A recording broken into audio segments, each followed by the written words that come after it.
Hello dear students, आज का हमारा टॉपिक है सेल्स टेरिटरीज यानी विक्रय प्रदेश। आज की क्लास में हम सेल्स टेरिटरीज के बारे में डिटेल से जानेंगे। तो शुरू करते हैं सेल्स टेरिटरीज के मीनिंग और डेफिनेशन को जानने से। So let's see what does means sales territories. A sales territories means a group of customers और मार्केट्स और जोग्राफिकल एरियाज, यानी एक विक्रय प्रदेश ग्राहकों या बाजारों का एक समूह या भौगोलिक क्षेत्र होता है। According to Still and Cundiff, a sales territory is a grouping of customers and prospects assigned to an individual sales person, यानी एक विक्रय प्रदेश एक विशेष प्रकार के ग्राहकों एवं संभावित ग्राहकों का समुदाय है जो कि एक विक्रेता को सुपुर्द किया जाता है। So as conclusion, it can be said that a sales territory is a group of present and potential customers assigned to an individual salesperson, a group of salesperson, a branch, a dealer or distributor for a marketing organization at a given period of time। यानी विक्रय प्रदेश किसी विक्रय संगठन के लिए किसी निश्चित अवधि के लिए किसी विक्रयकर्ता या विक्रयकर्ताओं के समूह या किसी विक्रय शाखा या मध्यस्थ या वितरकों को सौंपे गए विद्यमान या संभाव्य ग्राहकों के समूह होते हैं। इस तरह यह कहा जा सकता है कि sales territories specific geographic area के कस्टमर्स की सर्विस की रिस्पॉन्सिबिलिटी को किसी specific sales person, branch, distributor को असाइन करने का प्रोसेस होता है। तो इस तरीके से किसी पर्टिकुलर एरिया को पर्टिकुलर पर्सन, ब्रांच या डिस्ट्रीब्यूटर को असाइन करने का जो काम होता है, इसी प्रोसेस को हम सेल्स टेरिटरी के नाम से जानते हैं। अब बात करते हैं हम इसकी कैरेक्टरिस्टिक्स की। नंबर 1 इज जोग्राफिक एरिया, कि जो सेल्स टेरिटरी होता है या विक्रय प्रदेश होता है वह एक भौगोलिक क्षेत्र होता है। Assign to a salesman, branch और मिडलमैन, कि यह वह कार्य होता है जो कि किसी विक्रयकर्ता को या विक्रय शाखा को या मध्यस्थ को सौंपा जाने वाला कार्य होता है। And the third one is different group of customers, कि जो सेल्स टेरिटरीज है एक्चुअल में यह ग्राहकों का एक समूह ही होता है। Classified according to sales potential, कि इसका निर्धारण विक्रय की संभावनाओं के आधार पर किया जाता है। Basic unit of sales planning, कि विक्रय प्रदेश जो होते हैं बेसिकली यह सेल्स प्लानिंग का एक पार्ट होते हैं और जो विक्रय योजना बनाई जाती है उसमें विक्रय प्रदेशों का निर्धारण करना सम्मिलित होता है। Certain segment of future cell, कि यह भावी विक्रय का एक निश्चित विभागीकरण होता है या एक सेगमेंट ये होता है। It may be local, provincial, national और इंटरनेशनल, कि इसका जो विभाजन है वह प्रांतीय, राष्ट्रीय और अंतर्राष्ट्रीय स्तर का हो सकता है। Sales field of a company, कि जो विक्रय प्रदेश होते हैं यह किसी कंपनी के विक्रय क्षेत्र होते हैं। इट मे और may not have geographic boundaries, कि यह आवश्यक नहीं है कि विक्रय प्रदेशों में जोग्राफिक बाउंड्री हो भी सकती है और नहीं भी हो सकती। अगर जोग्राफिक बाउंड्री नहीं है तो सारा जो मार्केट है वही कंपनी का सेल्स टेरिटरीज कहलाएगा या विक्रय प्रदेश कहलाएगा। लॉन्ग लास्टिंग स्ट्रक्चरल अरेंजमेंट, यानी कि जो विक्रय प्रदेश होते हैं यह एक दीर्घकालीन संगठनात्मक व्यवस्था होती है जिसमें कि विक्रय प्रदेश के द्वारा संपूर्ण बाजार को छोटी छोटी इकाइयों में बांट दिया जाता है। इसके बाद हम बात करने जा रहे हैं कि सेल्स टेरिटरीज के क्या ऑब्जेक्ट्स होते हैं या इसकी क्या आवश्यकता होती है या ये क्यों महत्वपूर्ण होती है। तो इसमें सबसे पहले हम बात कर रहे हैं कि मैक्सिमाइजिंग सेल्स एंड प्रॉफिट, कि विक्रय और लाभों को बढ़ाने के लिए विक्रय प्रदेशों का निर्धारण किया जाता है, क्योंकि विक्रय प्रदेश एक सीमित क्षेत्र होता है जिसमें बेहतर तरीके से विक्रय सेवाओं को दिया जा सकता है और कस्टमर सेटिस्फेक्शन को बढ़ाया जा सकता है, जो किसी भी संस्था के लिए विक्रय को बढ़ाने का और लाभों को बढ़ाने का एक आधार होता है। So to maximise sales and profit is the aim or object or need or importance of sales territories. And the next is enhance customer coverage, कि विक्रय प्रदेश के द्वारा ग्राहकों के संख्या को बढ़ाया जा सकता है और उन्हें ज़्यादा से ज़्यादा जोड़ा जा सकता है। तो इस तरीके से ये कस्टमर कवरेज को बढ़ाने के लिए हेल्पफुल होता है। And the third one is matching selling efforts and possibilities, कि इसके द्वारा जो है सेलिंग एफर्ट्स को कोऑर्डिनेट किया जा सकता है, बाज़ार की संभावनाओं के अनुसार इसे कोऑर्डिनेशन किया जा सकता है और प्रॉफिटेबल सेल किया जा सकता है। And the next is to establish sales person responsibility, जब विक्रय प्रदेश का निर्धारण किया जाता है और वह किसी विक्रयकर्ता को सौंपा जाता है तो ऐसा करने से उस व्यक्ति को अकाउंटेबल भी ठहराया जा सकता है। टू कंट्रोल सेलिंग एक्सपेंसेस, कि विक्रय प्रदेशों के निर्धारण से विक्रय खर्चों को नियंत्रित किया जा सकता है, क्योंकि बेस्ट सेल्स टेरिटरीज की डिज़ाइनिंग के थ्रू सेल्स पर्सन की टूर्स का efficiently routing and scheduling possible हो जाता है और इससे डिस्ट्रीब्यूशन और सेल्स एक्सपेंसेस में अननेसेसरली कोई इंक्रीज नहीं होता है। तो इस तरीके से इसे कंट्रोल किया जा सकता है। To provide better service for the customer, कि इसके द्वारा कस्टमर को बेहतर तरीके से सेवाएं दी जा सकती हैं, क्योंकि एक सर्टेन एरिया एक सर्टेन सेल्समैन की रिस्पॉन्सिबिलिटी हो जाता है, तो इसलिए वह अपने उस सर्टेन मार्केट पे बेहतर तरीके से फोकस कर सकता है और इसलिए जो कस्टमर्स हैं उनको बेटर सर्विसेज दी जा सकती है। To improve sales force performance evolution, कि इसके द्वारा जो है सेल्स फोर्स का यानी विक्रय का जो स्टाफ है उसके परफॉर्मेंस का प्रॉपरली इवोल्यूशन किया जा सकता है। विक्रय प्रदेशों के निर्धारण से जो यूनिट्स होती हैं उनकी स्पेसिफिक पोजीशन, उनकी problems, product acceptance, customer satisfaction, sales potential, विक्रयकर्ताओं के विक्रय और कॉस्ट रिस्पॉन्सिबिलिटी के बारे में सही जानकारी मिल जाती है और इस तरीके से जो सेल्स पॉलिसीज़ होती हैं उनको भी प्रॉपरली डिसाइड किया जा सकता है और इस तरीके से जो सेल्स फोर्स का परफॉर्मेंस होता है उनका इवोल्यूशन पॉसिबल होता है, क्योंकि इसको इम्प्रूव किया जा सकता है on behalf of these information. Sales territories के द्वारा हमें यह जानकारी मिल जाती है कि कस्टमर का सेटिस्फेक्शन लेवल क्या है, सेल्स पोटेंशियल क्या है और इस आधार पर हम ये जान सकते हैं कि जो सेल्स पर्सन है वो कितना एफिशिएंट है और इस तरीके से उसका मूल्यांकन करने के लिए आधार उपलब्ध हो जाते हैं। टू इंक्रीज प्रॉफिट, जैसा कि फर्स्ट पॉइंट में भी कहा था कि जो सेल्स टेरिटरीज होती है वह एक निश्चित विक्रय क्षेत्र होता है जो कि किसी विक्रयकर्ता को, विक्रय शाखा को या फिर मध्यस्थों को या सौंपा जाता है, वितरकों को सौंपा जाता है। तो ऐसा कर देने से उनका एक जो काम होता है वह काफ़ी कन्फाइंड एंड स्पेसिफाइड हो जाता है, तो वो अपने कार्यों पर पहले के कंपैरिजन में ज़्यादा फोकस्ड हो सकते हैं, क्योंकि एक सर्टेन एरिया उनको दिया गया है जो कि अनलिमिटेड नहीं है। तो ऐसा करने से वहाँ पे प्रॉपरली फोकस किया जाता है और प्रॉफिट्स को इंक्रीज किया जा सकता है through customer satisfaction. And the next is to improve salesman's performance and morale, ये इसके द्वारा जो विक्रयकर्ता हैं उनकी परफॉर्मेंस और मॉरल को इंक्रीज किया जा सकता है, बढ़ाया जा सकता है, क्योंकि जो सेल्समैन होते हैं जब वो बेहतर तरीके से काम करते हैं तो उनको एक रिकॉग्निशन मिलता है और इस तरीके से रिकॉग्निशन मिलने से उनको एक मोटिवेशन भी मिलता है और इस तरीके से उनका जो उत्साह है और जो कार्य के प्रति जोश की भावना है उसको इम्प्रूव किया जा सकता है अगर जो सेल्स टेरिटरीज का डिटर्मिनेशन किया जाता है। तो ऐसा संभव है कि विक्रयकर्ताओं का जो है उनका परफॉर्मेंस भी बढ़ाया जा सके और उनका मोरल भी बढ़ाया जा सके।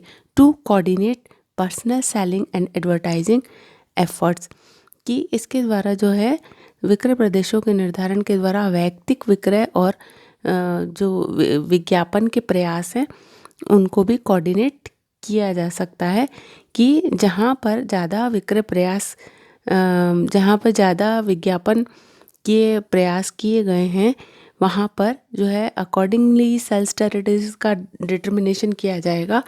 बड़ी विक्रय प्रदेशों का निर्धारण किया जा सकता है और जहाँ पे विज्ञापन के प्रयास सीमित हैं वहाँ पर जो है छोटे छोटे विक्रय प्रदेशों का निर्धारण किया जाता है। तो इस तरीके से यह वह कार्य है जिसके द्वारा जो है विक्रय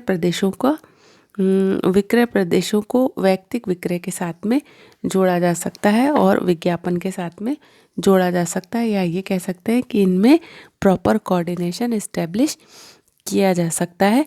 अधिकाधिक विक्रय और लाभों की प्राप्ति के लिए विज्ञापन और वैयक्तिक विक्रय प्रयासों में समन्वय होना जरूरी होता है और विक्रय प्रदेशों की स्थापना करके विज्ञापन और वैयक्तिक विक्रय प्रयासों को समन्वित करके उनमें सहक्रियात्मक यानी सिनर्जेटिक प्रभाव उत्पन्न किया जा सकता है।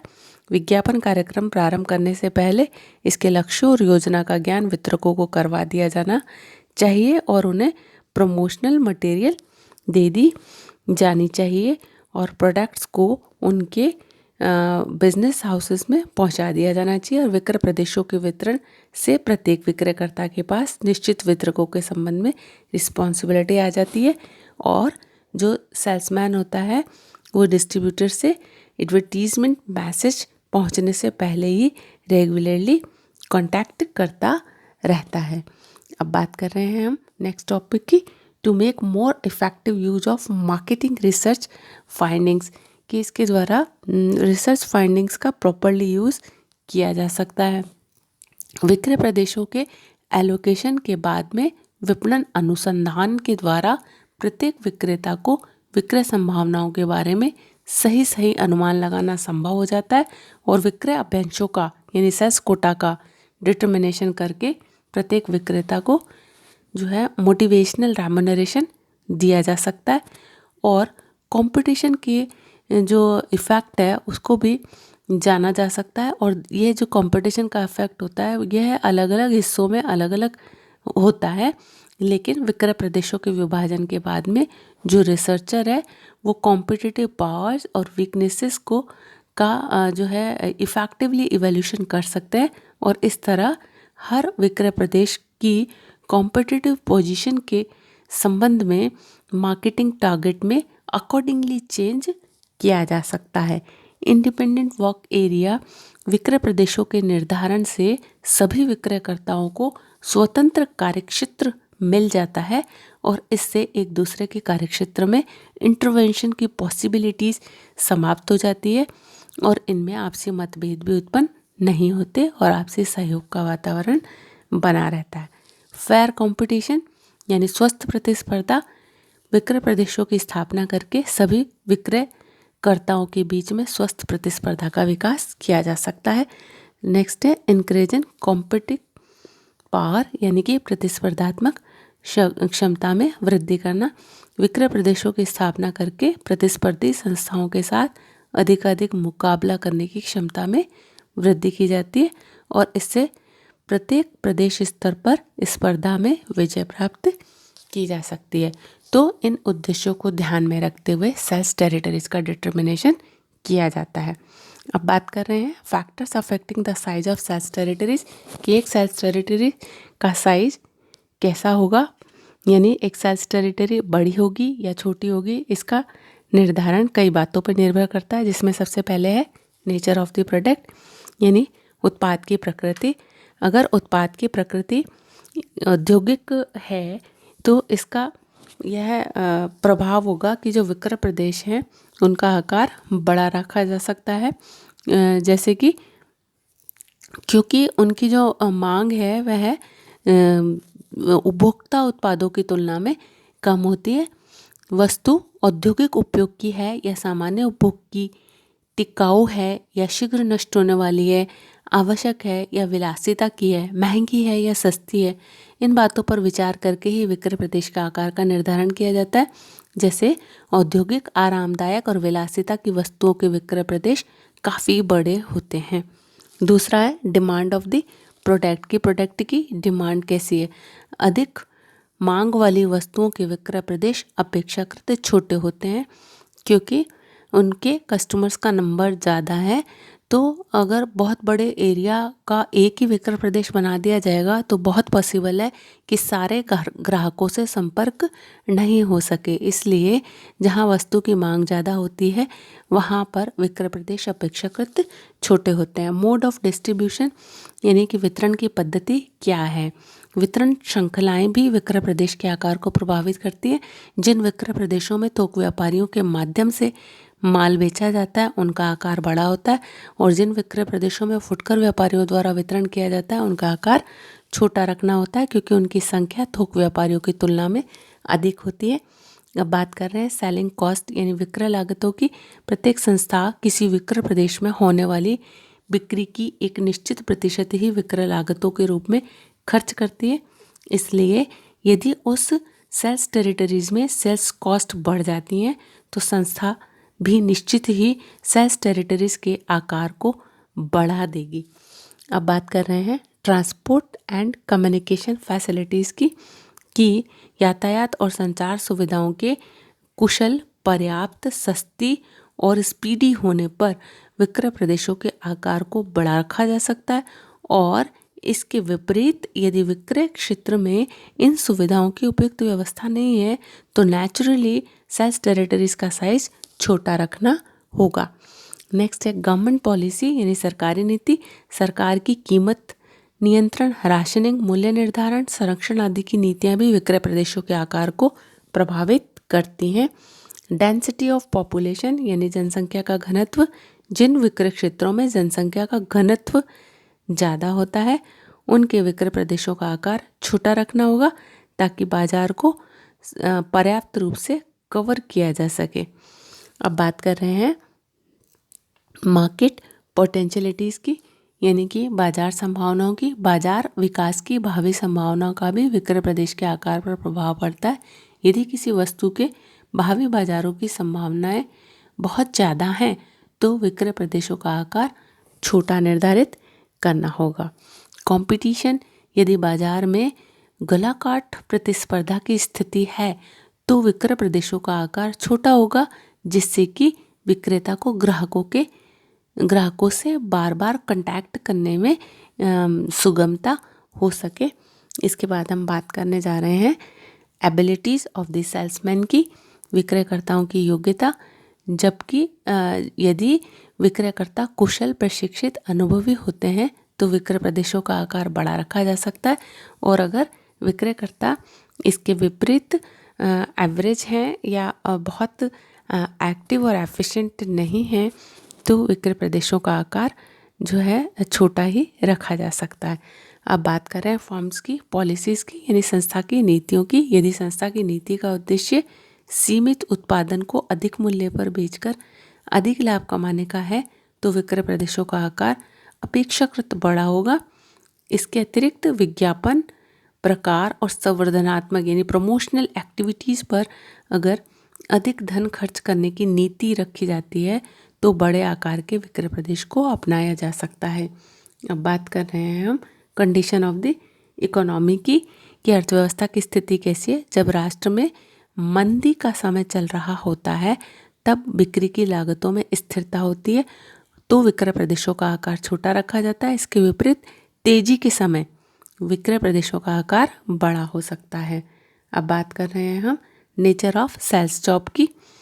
कुछ विक्रयकर्ताओं का कार्य केवल ग्राहकों को माल का आदेश प्राप्त करना होता है, जबकि कुछ विक्रयकर्ताओं के कार्य ग्राहकों को सर्च करना, उन्हें सेटिस्फाई करना, प्रोडक्ट का जो है प्रचार करना होता है। इस प्रकार विक्रय कार्य के नेचर के अकॉर्डिंग विक्रय प्रदेश का साइज छोटा या बड़ा हो सकता है। मैनेजरल पॉलिसीज़ यानी प्रबंधकीय नीतियाँ। प्रबंधकीय नीतियों का सेल्स टेरिटरीज के साइज पर डायरेक्ट इफेक्ट होता है। जब सेल्स एक्टिविटीज़ का स्पीडी डेवलपमेंट करना होता है तो छोटे विक्रय प्रदेश इस्टेब्लिश किए जाते हैं, जिससे कि जो है सघन विक्रय अभियान चलाया जा सके। और जब विक्रय कार्यों का स्पीडी डेवलपमेंट करने की बजाय एक सामान्य गति से करना होता है तब उसका आकार जो है तब विक्रय प्रदेशों का आकार बड़ा भी रखा जा सकता है। और अब बात कर रहे हैं हम स्टेट ऑफ मार्केटिंग कम्युनिकेशन की, यानी कि विपणन संप्रेषण की स्थिति कैसी है, जब किसी फर्म के पास में एडवर्टीजमेंट और प्रचार प्रसार, सेल्स प्रमोशनल, पब्लिक रिलेशंस आदि की अच्छी व्यवस्था होती है तो विक्रय प्रदेशों का आकार बड़ा रखा जा सकता है, क्योंकि विज्ञापन आदि के साधन पर्याप्त होने पर विक्रयकर्ता ग्राहकों को बड़ी संख्या में माल बेच सकता है। अब बात कर रहे हैं एथनिक फैक्टर्स की, यानी जातीय तत्वों की। विक्रय प्रदेश के आकार को निर्धारित करते समय उस प्रदेश में निवास करने वाले विशेष जाति और संप्रदाय लोगों की भाषा, संस्कृति, रीति रिवाज, खान पान, वेशभूषा आदि तत्वों को भी ध्यान में रखना होता है। तो इस तरीके से इन फैक्टर्स के आधार पर ही यह निर्धारित किया जा सकता है कि विक्रय प्रदेश का आकार कैसा होगा, बड़ा होगा या छोटा होगा। विक्रय प्रदेश के बारे में हमें और भी कई बातों के बारे में जानना है, जैसे कि विक्रय प्रदेश की स्थापना की प्रक्रिया क्या है, प्रोसीजर क्या है, और इसके अलावा सेल्स टेरिटरीज के कुछ और भी एस्पेक्ट्स हैं जिनके बारे में हम नेक्स्ट क्लास में पढ़ेंगे। Till then take care, thank you.